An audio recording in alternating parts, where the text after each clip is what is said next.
Guys movie में आप लोग देखेंगे कि एक आदमी कार को चुराने की कोशिश करता है, लेकिन किसी कारण वो उसी कार के अंदर लॉक हो जाता है। लास्ट में इसका रीजन आपको बिल्कुल चौंका देगा। सो मूवी के स्टार्टिंग में हम एक हाई सिक्योरिटी वाले एरिया को देखते हैं। अब इसी दौरान यहाँ से एक सीरो नाम का आदमी गुजर रहा होता है। तभी वो आसपास किसी को न देखकर इस मौके का फायदा उठाते हुए वो पास में खड़ी एक गाड़ी 4x4 के गेट को आसानी से खोलकर उसके अंदर चला जाता है। सीरो एक्चुअली एक चोर है और वो इस कार में भी चोरी करने के लिए ही आया है। वो इस कार को तो नहीं चुराता है, मगर इस कार के साउंड सिस्टम और डैशबोर्ड में रखी हुई चीजों को ले लेता है। अब यहाँ पर वो मस्ती करते हुए साथ में पीछे वाली सीट पर टॉयलेट भी कर देता है। अब सारा काम खत्म हो जाने के बाद भी जब वो इस कार से निकलने के लिए डोर खोलने की कोशिश करता है तो डोर नहीं खुलता है। वो दूसरे डोर को खोलने का ट्राई करता है, मगर सारे डोर ही लॉक्ड होते हैं। सीरो अब ट्रिगर हो जाता है, जिसके बाद में वो इस कार के शीशों को तोड़ने की कोशिश करने लगता है, मगर उसके शीशों पर पैर से इतना तेजी से मारने के बावजूद भी शीशे नहीं टूटते हैं। और टूटे भी कैसे, ये सारे ग्लास फुली बुलेट प्रूफ होते हैं। अब इसके बाद में सीरो डोर के प्लास्टिक वाले पार्ट को तोड़ के उसके अंदर हाथ डाल के खोलने का ट्राई करता है, मगर इसी चक्कर में उसके हाथ में चोट लग जाती है। अब जब उसके पास में कोई चारा नहीं बचता है तो वो अपने बैग से गन निकालता है और आगे की विंड शील्ड पर चलाता है। लेकिन जैसा कि मैंने बताया कि सारे शीशे बुलेट प्रूफ हैं, इसीलिए गोली चलाने के बाद में बुलेट रिफ्लेक्ट होकर उसी के ही पैर में लग जाती है,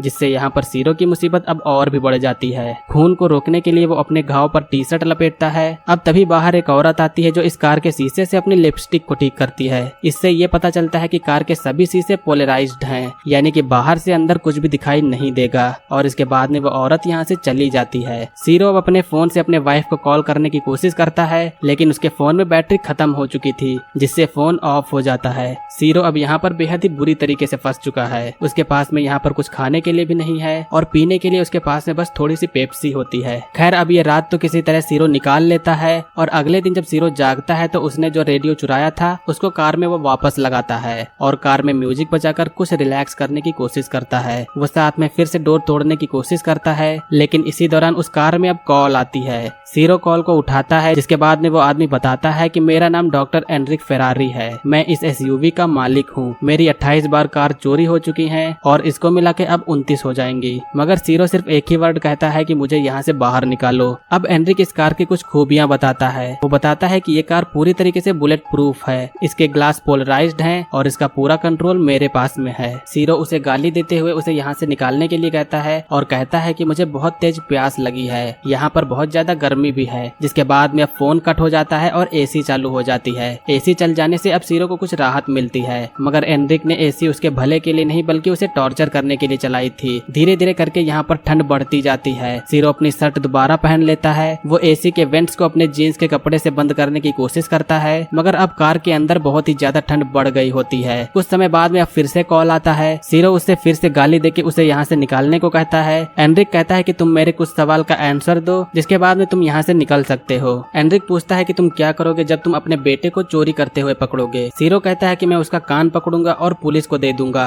मगर एनरिक कहता है कि नहीं, कोई भी पिता ऐसा नहीं कर सकता है। अब कुछ समय बाद में सीरो अपने सामने पुलिस को देखता है। वो चिल्ला के उससे हेल्प के लिए कहता है, लेकिन आवाज बाहर नहीं जा रही थी। अब ये पुलिस वाला इस कार को चारों तरफ से देखता है और इसका चालान काटकर यहाँ से चला जाता है। इस कार का चालान इसलिए काटा गया था क्योंकि इसके सारे शीशे पोलराइज्ड थे। बाहर भले ही बारिश हो रही है, लेकिन सीरो इधर प्यास से मर रहा होता है। अब फिर से यहाँ पर कॉल आता है तो सीरो उससे पानी के लिए कहता है। एनरिक उससे अब उसका आईडी नंबर और उसका नाम पूछता है और जब सीरो उसे बता देता है तो एनरिक उसे पानी पीने के लिए दे देता है। वो बैक साइड में एक छोटे से पाइप से कार के फिल्टर हुए पानी को बोतल में भरता है, जो दिखने में ही साफ नहीं लग रहा था, लेकिन इतने प्यास के कारण सीरो बिना कुछ सोचे हुए वो सारा पानी पी जाता है। अब फिर से रात होती है और सीरो को भूख भी बहुत तेज लगी हुई है। उसके सामने ही एक डिलीवरी बॉय पिज्जा की डिलीवरी कर रहा है, मगर उसके सामने खाना होने के बावजूद भी वो कुछ खा नहीं सकता। अब इसी दौरान यहाँ पर एक छोटा सा इंसेक्ट उसका फ्रेंड बनता है। एनरिक उसके साथ में टॉर्चर करने में कोई भी कसर नहीं छोड़ता है। अब वो कार में गर्म हवा की एसी चला देता है, जिससे सीरो की हालत और भी खराब हो जाती है। इतने ज्यादा भूख के कारण सीरो वहाँ पर रखी हुई इंस्ट्रक्शन मैनुअल को ही खाने लगता है और जब उसे पानी नहीं मिलता है तो उसे अपने ही टॉयलेट को पीना भी पड़ता है। अब इसी दौरान बाहर एक और चोर आता है जो इस कार को खोलने की कोशिश करने लगता है, मगर तभी कोई आदमी आ जाता है जो उसे ऐसा करने से रोक के उसे पकड़ लेता है, जिसके बाद में वहाँ पर पुलिस भी आ जाती है। बाहर यहाँ पर इतनी ज्यादा हलचल हो रही है, मगर किसी को भी इस बात की खबर नहीं होती है कि इस कार के अंदर कोई शख्स मर रहा है। अब रात हो जाने पर जब उससे भूख कंट्रोल नहीं होती है तो वो अपने साथी कीड़े को खाने की कोशिश करता है, लेकिन फिर उसके मन में कुछ ऐसा आता है जिससे वो उसे नहीं खाता है। इसी दौरान अब बाहर एक कपल भी आते हैं जो साथ में इंटीमेट होते हैं, मगर सीरो उन्हें देखने के अलावा और कुछ भी नहीं कर सकता। अगले दिन फिर से एनरिक का कॉल आता है, जिसके बाद में एनरिक सीरो से बता देता है कि डैशबोर्ड के नीचे एक चॉकलेट बार है जिसे तुम खा सकते हो।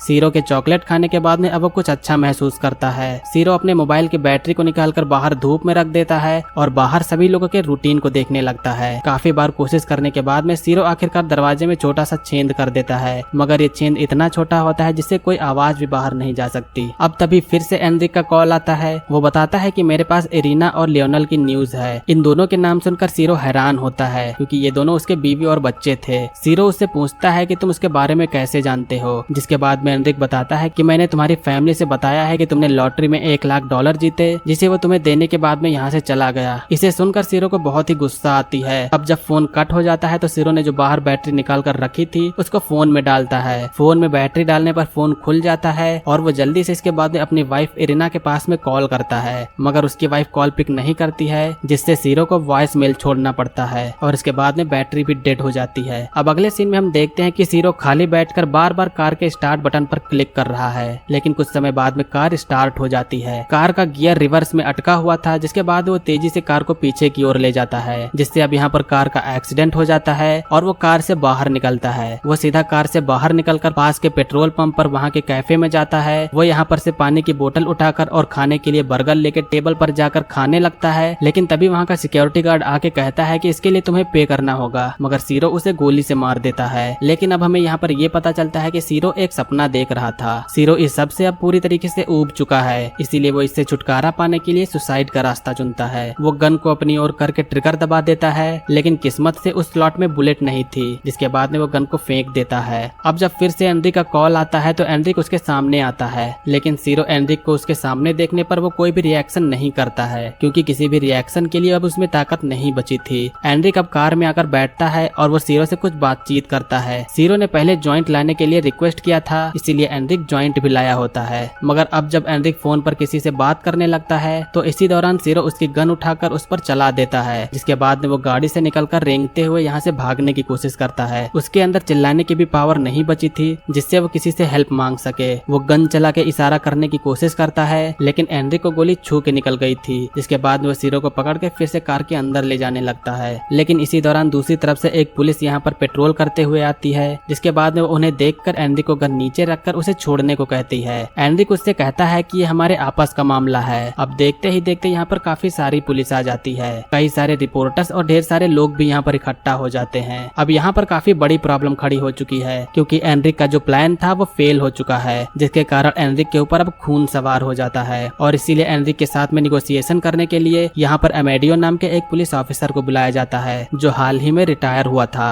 अब अमेडियो और एनरिक के बीच में काफी सारी बातें होती हैं। यहाँ पर जितने भी लोग होते हैं कुछ एनरिक के खिलाफ होते हैं और कुछ लोग एनरिक के साथ में होते हैं, क्योंकि ज्यादातर लोग जानते थे कि उन्हें भी कई सारी चोरियों का सामना करना पड़ा है। मगर दूसरी तरफ भले ही एनरिक की 28 कार्स चोरी हो जाने के बाद में उसने ये कदम उठाया है, लेकिन वो जो इस समय कर रहा है वो इससे भी बढ़कर है, जो कि उसे एक कातिल बना सकता है। यही कुछ इमोशन भरी बातें अमेडियो एनरिक के सामने रखता है, जिसके बाद में एनरिक का मन बदल जाता है और वो सीरो को जाने देता है। मगर अब एनरिक उस कार के अंदर बैठकर अपने आप को लॉक कर लेता है। इसके बाद वो अपने फोन से एक टाइमर चलाता है और यहाँ पर कुछ समय बाद वो कार ब्लास्ट हो जाती है। इधर सीरो तो बच जाता है, मगर जिसकी 28 बार कार चोरी हुई, जिसका कोई भी कसूर नहीं था, बस एक चोर को सबक सिखाने के लिए उसकी प्लानिंग फेल हो जाने के बाद में जब सभी लोगों ने उसका ये रूप देखा तो इस चोर से ज्यादा खतरनाक वो एनरिक को ही समझने लगे, जिसके बाद में उसे सुसाइड करना पड़ा। इधर सीरो का क्या, उसने भले ही कई गलत काम किए हों, मगर कोई भी एविडेंसेस न मिलने के बाद में उसे अगले ही दिन रिलीज कर दिया जाता है और इसी के साथ में इस ट्विस्ट से भरी थ्रिलिंग मूवी का एंड होता है।